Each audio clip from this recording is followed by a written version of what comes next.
ये आपके जनसत्ता का आज का संपादकीय पाठ है। देखिए, संपादकीय पाठ ये आर्टिकल एडिटोरियल आपको प्रारंभिक परीक्षा, मुख्य परीक्षा और इंटरव्यू हर जगह मदद पहुंचाते हैं। चाहे आप लोग सिविल सर्विस एग्जाम की तैयारी कर रहे हो या फिर स्टेट पीसीएस एग्जाम की तैयारी कर रहे हो, तो इन्हें जरूर पढ़ा करिएगा। विचारशील जीवन वस्तुतः सत्यों की खोज की एक लगन होता है। क्या ठीक है क्या नहीं, यह जानने पहचानने की कोशिश ही विचारशील जीवन का लक्ष्य है। जॉर्ज सांटियाना ने ये बात कही है। व्यक्तिवादिता में गुम होते परिवार। आजकल आप देखते हैं कि पारिवारिक मामले भी कोर्ट में, कचहरियों में जिस तरह से जा रहे हैं, वो भी एक चिंता का कारण है। ये आप देखेंगे कि सृष्टि के प्रारंभ में परमात्मा ने इच्छा व्यक्त की, एकोह बहुश्याम, अर्थात मैं एक हूं लेकिन कई हो जाऊं।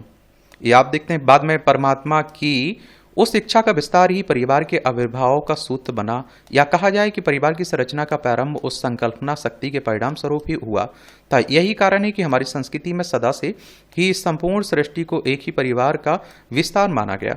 भले ही इस सृष्टि को चाहे किसी भी दृष्टि से देखा जाए, कोई इसे ईश्वरीय परिवार कहे या फिर माया का विस्तार, कोई इसे आधारभूत वैज्ञानिक संरचना कहे अथवा कल्पना का अभोज संसार, लेकिन इस वास्तविकता से किसी भी देश, जाति, धर्म, पंथ अथवा मजहब का व्यक्ति भला मोह कैसे मोड़ सकता है कि यह संपूर्ण ब्रह्मांड वास्तव में एक परिवार है, जिसे हमारे ऋषि मुनियों, साधु संतों और मनीषियों ने वसुदेव कुटुंबकम कहकर संबोधित किया था। परिवार के भाव का जो विस्तार भारत भूमि पर हुआ, वह अनंत कहीं भी नहीं हो सका।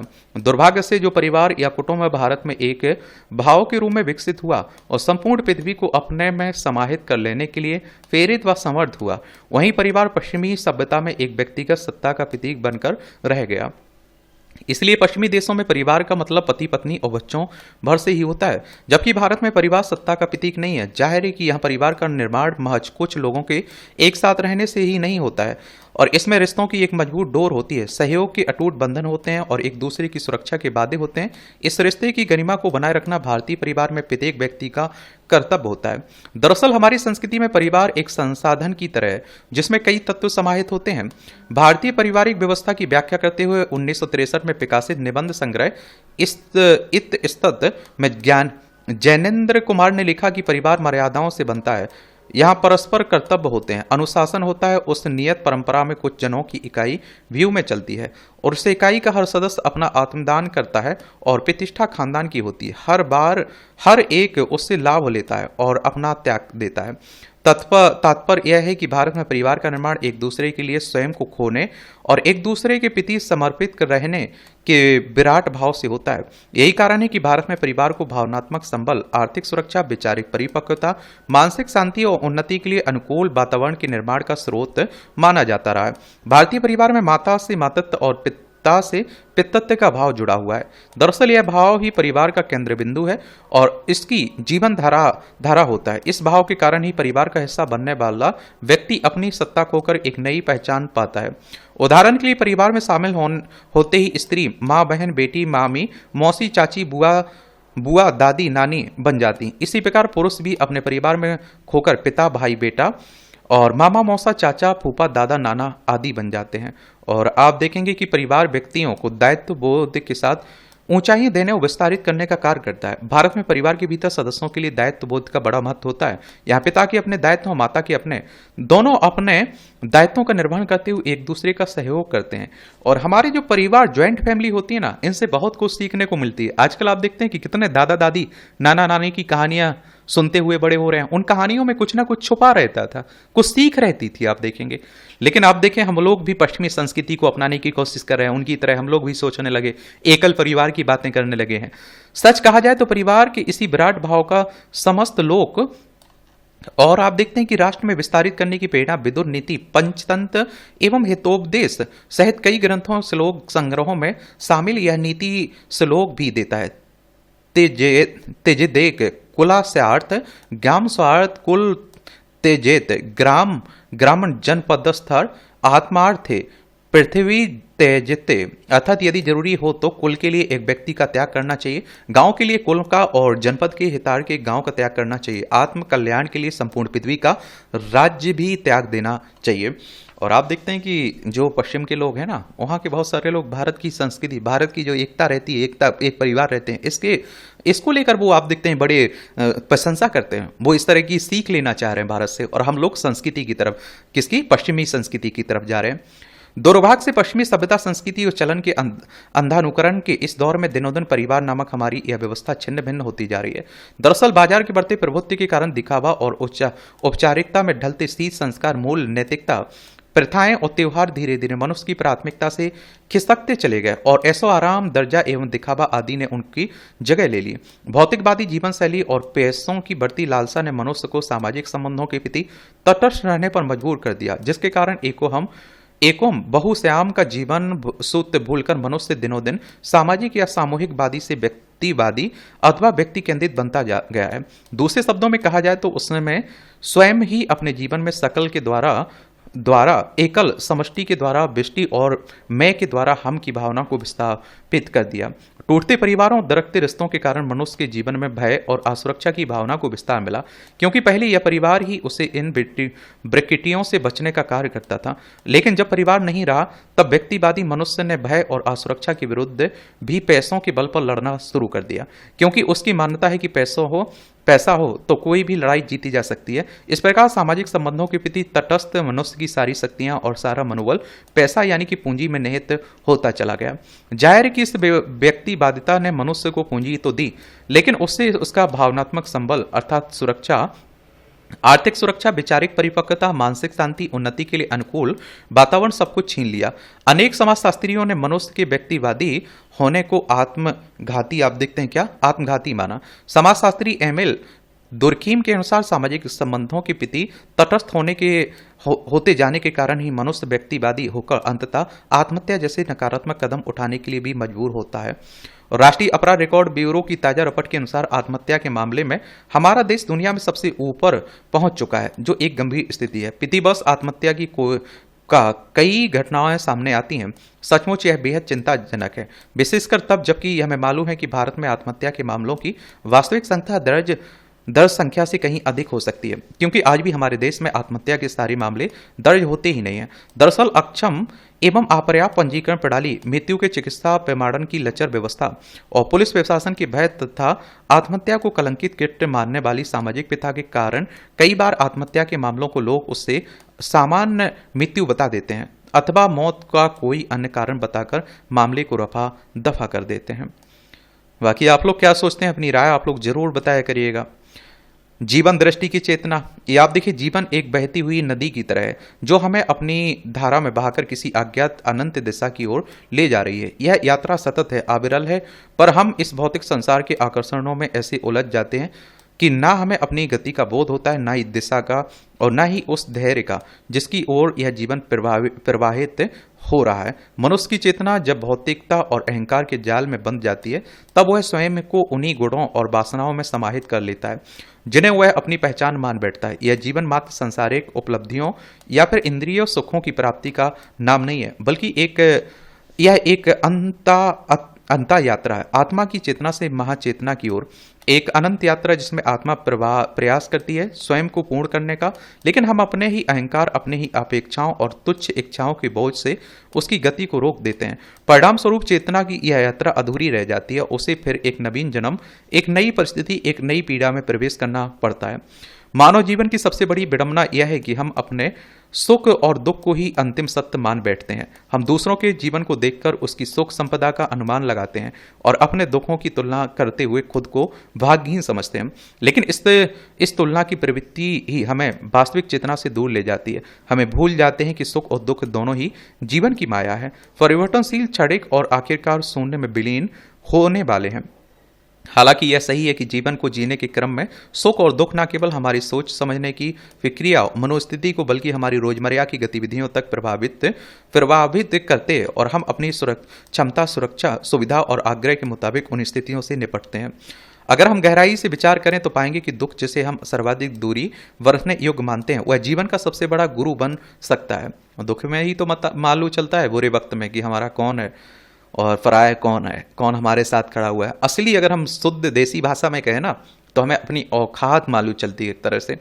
विपत्ति का समय मनुष्य को भीतर से झकझोरता है, उसे असली स्वरूप से परिचित कराता है, और दुख में डूबा व्यक्ति जब अपनी सारी बाह्य आसक्ति खो बैठता है तभी वह भीतर की ओर मुड़ता है। यह आवक यात्रा ही उसे आत्मचिंतन, आत्म परीक्षण और आत्म साक्षात्कार की ओर ले जाती है। दुख उसे उसके अचेतन में छिपी उससे ऊर्जा से मिलाता है जिसे वह सामान्य अवस्था में कभी पहचान ही नहीं पाता है।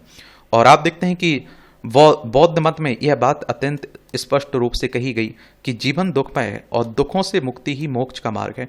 चार आर्सत्य, दुख, दुख का कारण, दुख की निवृत्ति और दुख निवृत्ति का मार्ग, इस संपूर्ण दर्शन को समाहित कर लेते हैं। यह केवल एक धार्मिक अवधारणा नहीं बल्कि एक गहरी जीवन दृष्टि है जो हमें सिखाती है कि जीवन का मूल उद्देश्य दुखों से भागना नहीं बल्कि उन्हें समझकर उनके पार जाना है। इतिहास और समाज के पन्नों पर अगर दृष्टि डालें तो पाएंगे कि जिन महान पुरुषों ने जीवन में अद्वितीय स्थान प्राप्त किया है उनमें से अधिकांश ने अपने सबसे कठिन और कष्टप्रद समय में ही अपने भीतर की शक्ति को पहचाना है।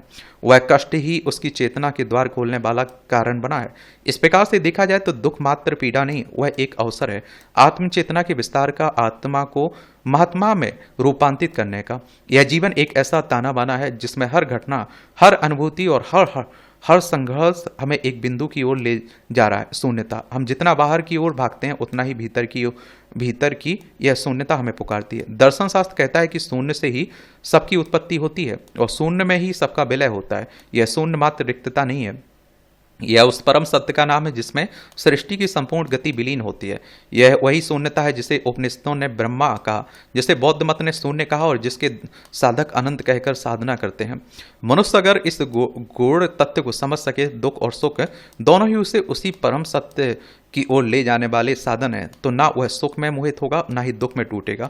वह इन दोनों अवस्थाओं में सम्मत भाव रखते हुए अपनी चेतना को निर्मल बनाए रख सकेगा। सुख के मोहे दुखी होने वाले और दुख की पीड़ा में बच्चा खुचा सुख गवा देने वाले लोग हमारे आसपास मिल जाएंगे।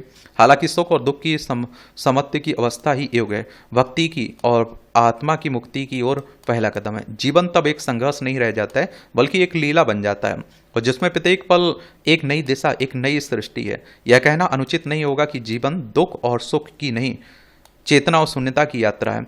और यह यात्रा जितनी गहन होगी उतना ही अधिक हम अपने वास्तविक स्वरूप से परिचित होंगे। दुख मात्र पीड़ा नहीं है, वह आत्म परिवर्तन का माध्यम है। चेतना का अंतिम लक्ष्य भौतिक बंधनों से परे जाकर उन शून्य में विलीन होना है जहां ना कोई सुख है और ना ही दुख, वहां केवल शांतिपूर्ण है, निराकार अनंत। यही मोक्ष है, यही जीवन का सार भी है। आप लोग अपनी टिप्पणियां दिया करिएगा, बताया करिएगा। ये आप देखे टिप्पणियां रहती, पढ़ना हो तो पढ़ सकते हैं, इसे आपका पीडीएफ के रूप में मैं टेलीग्राम पर डाल देता हूं, एजुकेशन सर्कल प्लेटफॉर्म है ना, वहां से जाकर डाउनलोड कर लिया करिएगा। मानुष दिव्यांग जनों को सामान्य नागरिक अधिकार, सम्मानजनक जीवन जीने के अवसर सुनिश्चित कराना सरकार के सामने बड़ी चुनौती है। शिक्षा का स्तर ऊंचा होने के बावजूद आज भी ऐसे लोगों के प्रति हमारे समाज का नजरिया संकुचित और अनेक बार अमानुषिक ही देखा जाता है। हालांकि सरकारें ऐसे बच्चों की पढ़ाई लिखाई, चिकित्सा, शिक्षण आदि के लिए अलग से वित्तीय प्रबंधन करती हैं और इनके लिए चलाए जा रहे केंद्रों को प्रोत्साहित करती हैं, फिर भी दिव्यांगजनों के जीवन में अपेक्षित बेहतरी नजर नहीं आती। इसके लिए भी बहुत बार न केवल समाज के सामान्य लोग बल्कि उनके लिए विशेष रूप से चलाए जा रहे केंद्रों का दृष्टिकोण भी अमानवीय ही होता है। इसका ताजा उदाहरण देहरादून के एक केंद्र में मानसिक रूप से कमजोर दो सगे भाइयों के साथ क्रूर व्यवहार और यौन शोषण का है। यह केंद्र विशेष लालन पालन शिक्षा की दरकार वाले बच्चों के लिए खोला गया था। उसमें छात्रावास का भी प्रबंधन था। खबर के मुताबिक दिल्ली की एक संस्था ने देहरादून में किराए के भवन में यह केंद्र खोला था, मगर उस केंद्र में बच्चों की देखरेख करने वाला एक कर्मचारी वहां के बच्चों का यौन शोषण और शारीरिक रूप से प्रताड़ित करता था। सगे भाइयों ने अपनी मां से आपबीती बताई तो उसने प्राथमिकी दर्ज कराई। आरोपी कर्मचारी को गिरफ्तार कर लिया गया। राज्य बाल कल्याण समिति ने इस मामले में सख्त कदम उठाते हुए केंद्र को बंद करा दिया। पर यह सवाल अपनी जगह है, इससे कितने ऐसे केंद्र सबक लेंगे? यह कोई पहली घटना नहीं है। दिव्यांगजनों, महिलाओं, अनाथ बालिकाओं, बेसहारा बच्चों के लिए बने केंद्रों में प्रताड़ना एवं शोषण के मामले अक्सर उजागर होते रहते हैं। प्रताड़ना, दुर्व्यवस्था आदि से परेशान होकर अनाथालयों, बाल सुधार गृहों ने से बच्चों के पलायन की खबरें भी जब तब सुनने को मिल जाती हैं। हर बार ऐसे केंद्रों की व्यवस्था दुरुस्त करने के संकल्प दोहराए जाते हैं, पर नतीजा वही ढाक के तीन पात रहता है। इस प्रवृत्ति के पनपने के पीछे बड़ी वजह है कि दिव्यांगों, बेसहारा बच्चियों के आदि के लिए चलाए जाने वाले केंद्रों का मकसद लाभ कमाना अधिक होता है।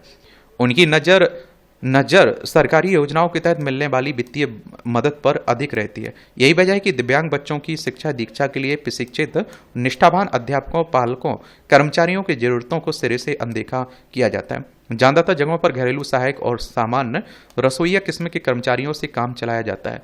दिव्यांगजनों, खासकर मानसिक रूप से दुर्बल माने जाने वाले विशेष बच्चों की देखरेख और शिक्षण प्रशिक्षण के लिए प्रशिक्षित कर्मचारियों की जरूरत होती है। ऐसे कर्मचारी तैयार करने के लिए विशेष प्रशिक्षण संस्थान भी चलाए जाते हैं। मगर सरकारी अनुदान से स्वयंसेवी संगठनों द्वारा चलाए जा रहे बहुत सारे केंद्रों में धन की बचत के लोभ में कम वेतन पर अक्सर अप्रशिक्षित और गैर जिम्मेदार कर्मचारी भर्ती कर लिए जाते हैं। यह कल्पना करना भी मुश्किल है जो बच्चे जन्म से दिव्यांगता का दंश झेल रहे हैं उनके मन पर ऐसे केंद्रों के कर्मचारियों के अमानुषिक व्यवहार का कैसा प्रभाव पड़ता होगा। ऐसी घटनाएं केवल कुछ कानूनी नुक्तों के आधार पर की जाने वाली कार्रवाइयों से नहीं रोकने वाली, संस्था चलाने वालों में करुणा पैदा होना चाहिए। ये तबाही की बारिश, पूर्वोत्तर में इस बार भी बारिश ने तबाही मचा दी। पूर्वोत्तर यानी कि इस क्षेत्र की बात हो रही है, देख रहे हैं, ये है पूर्वोत्तर क्षेत्र हमारा। और आप देखिए असम सबसे, ये लाखों लोगों का संकट, जीवन संकट में असम सबसे अधिक प्रभावित हुआ है। यह केवल प्राकृतिक आपदा नहीं, मानवीय संकट भी है। वर्तमान स्थिति का सबसे बड़ा कारण जलवायु परिवर्तन तो है ही, कमजोर बुनियादी ढांचा भी है। देखिए ये असम, दिसपुर इसकी राजधानी, इसकी सीमा पश्चिम बंगाल, मेघालय, त्रिपुरा, मिजोरम, मणिपुर, नागालैंड, अरुणाचल प्रदेश से लगती है। अंतर्राष्ट्रीय सीमा नेपाल किसे, भूटान, बांग्लादेश से लगती है। नेपाल तो ये है। उत्तराखंड, उत्तर प्रदेश, बिहार, सिक्किम, पश्चिम बंगाल, 5 राज्यों की सीमा हमारी लगती है किससे, नेपाल से। पूर्वोत्तर के कई राज्य हर बार भारी बारिश का सामना करते हैं। इस दौरान नदियां उफन पड़ती हैं, जर्जर तटबंध पानी के वेग को संभाल नहीं पाते हैं। नतीजा यह है कि कई जिले जलमग्न हो जाते हैं जिसमें हजारों लोग बेघर हो जाते हैं, फसलें बर्बाद हो जाती हैं। दरअसल जंगलों की कटाई, अवैध खनन, अनियोजित शहरीकरण से यह समस्या बढ़ी है। पूर्वोत्तर में आपदा प्रबंधन आज तक मजबूत नहीं बन पाया। तो इसकी क्या वजह है? मेघालय, त्रिपुरा, मणिपुर, अरुणाचल प्रदेश सहित कई राज्य इस बार भी बुरी तरह प्रभावित हुए हैं। कई लोगों की मौत हो चुकी है। असम राज्य आपदा प्रबंधन प्राधिकरण की रिपोर्ट के मुताबिक 764 गांव जलमग्न हो गए हैं। पूरे पूर्वोत्तर में बरसात के दिनों में यही तस्वीर दिखती है। सवाल है कि बाढ़ से बचाव के लिए राज्य सरकारें पहले से तैयारी क्यों नहीं करती हैं। जलवायु विशेषज्ञता ने आगाह किया कि अगर जलवायु अनुकूल रणनीति और योजनाएं नहीं बनाएंगी तो भविष्य में बारिश बड़े पैमाने पर तबाही ला सकती हैं। मौसम वैज्ञानिक पहले से ही बताते रहे कि पूर्वोत्तर क्षेत्र की संरचना नाजुक है। ऐसे में जल निकासी का व्यापक प्रबंधन न होने से मूसलाधार बारिश के दौरान जल प्रवाह को संभालना मुश्किल होता है। वहीं उफनती नदियां तबाही मचा देती हैं। भारतीय उष्णकटिबंधीय मौसम विभाग की रिपोर्ट बताती है कि 2000 से 2020 के बीच मेघालय, अरुणाचल प्रदेश, असम में 33% बारिश बढ़ी है। ऐसे में आपदा प्रबंधन से जुड़े योजनाओं और आप देखते हैं कि और मौसम विज्ञानियों को बारिश में आई तीव्रता, मौसम के बदलते मिजाज को समझना होगा। प्राकृतिक आपदा के कारण नागरिक बेघर ना हो, इसके लिए जरूरी है कि स्थानीय निगरानी तंत्र को मजबूत किया जाए। हर वर्ष तबाही की बारिश से निपटने के लिए आपदा प्रबंधन की ठोस योजनाएं बनाना वक्त का तकाजा है। और देखिए मेघालय में तो आप सबसे माओसिन राम में आप लोगों ने सुना है ना, सबसे ज़्यादा बारिश होती है। शिलोंग इसकी राजधानी है। देखिए इसकी सीमा असम से लगती है। अंतर्राष्ट्रीय सीमा आप देखिए बांग्लादेश से लगती है इसकी सीमा। तो इस तरह से आप देखेंगे कि आज के संपादकीय पाठ की कहानी कवर होती है। आप लोग पढ़ते रहिए, एंजॉय करते रहिए। आपका कोई मेरे लिए सुझाव हो, सवाल हो तो आप लोग ज़रूर बता सकते हैं। धन्यवाद।